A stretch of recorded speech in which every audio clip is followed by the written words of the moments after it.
Now the learner will proceed to load the mass hanger. Mark you, the mass of the mass hanger is 20. Now he has loaded 20 gram, that is 40 gram on the mass hanger. And he's proceeding to put in 20 gram, that is 60 gram on the mass hanger. Now he's adding another 5 gram, that's 65 gram, and then he will proceed to add another 5 gram. You can see that the block has moved. Now we found out that the mass on the mass hanger was 70 gram. 70 gram moved the block. Are we there? Now, if I divide 70 by 1,000, I convert it to kilogram.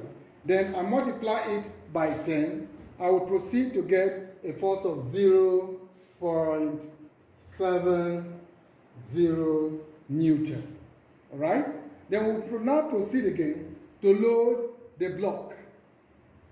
Add another mass, which the learners have taken to be 48.6. Mark you, the total mass of the blocks initially was 190.4. So when I add 48.6, it will give me total of 239.0. Right? Now we'll add the 239.0 here, 39.0 gram. All right? When I divide it by 1,000, I convert it to kilogram, multiply it by 10, that gives me a force of normal reaction of 2.39.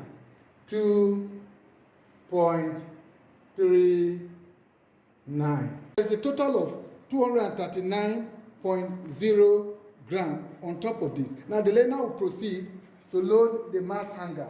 Mark you, there is a mass of 20 gram of the hanger plus 20, that makes it 40. He will add another 20. That makes it 60. He will add another 20. That makes it 80. That makes it 80. Remove your hand. That makes it 80. He's going to add another 5. That's 85. Remove your hand. And then he's going to add another 5. That makes it 95. Now you can see that the block has moved, right? You can see the block is moving. Good.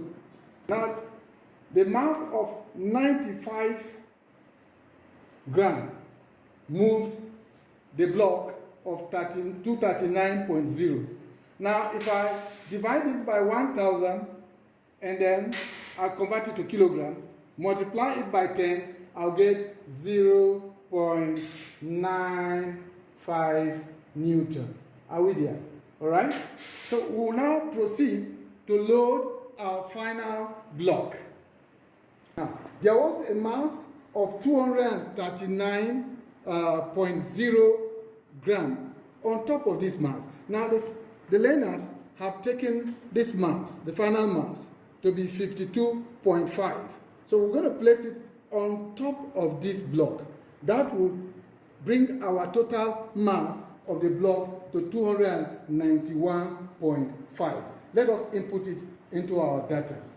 Now we have 291.5 gram on our block.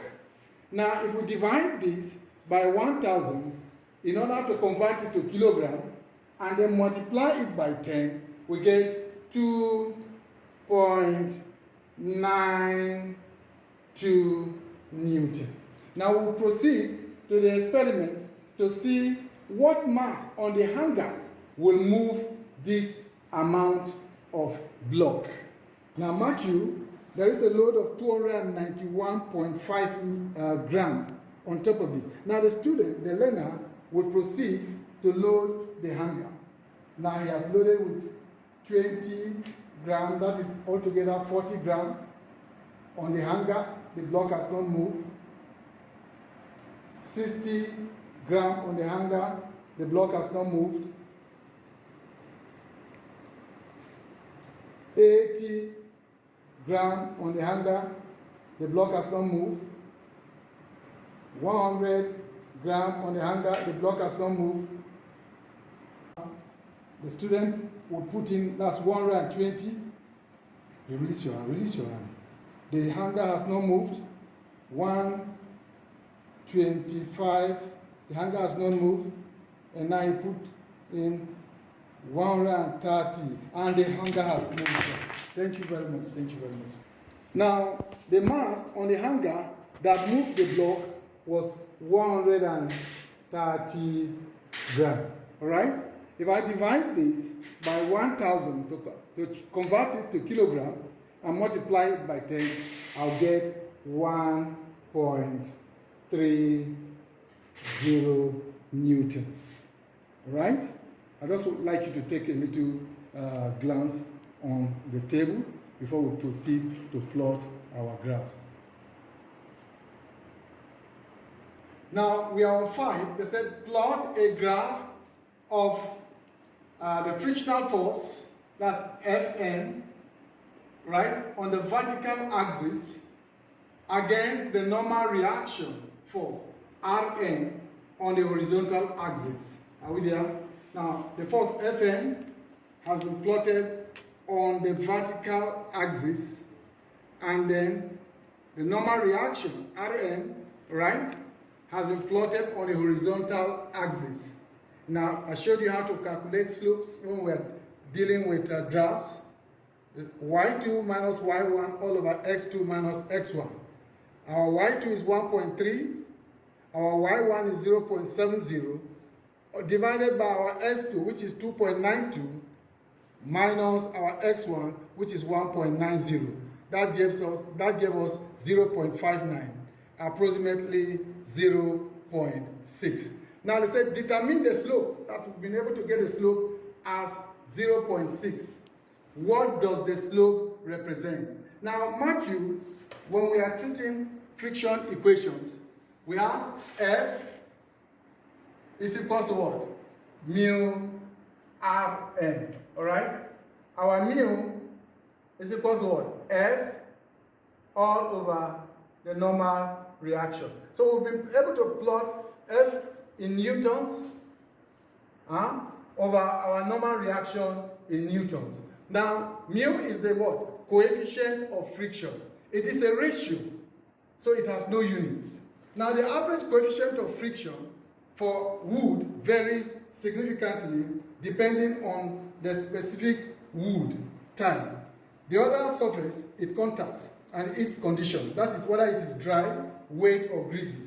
For wood on wood, under dry conditions, the range is roughly 0.25 to 0.75 for static friction and 0.30 to 0.50 for kinetic friction. So within the limits of our experimental errors, we've been able to obtain our slope at 0.6, which is below 0.75. That means we are on the safe side. Please, thank you very much for this work. For more of this work, you can consult the book P Physics by the same author. Thank you very much.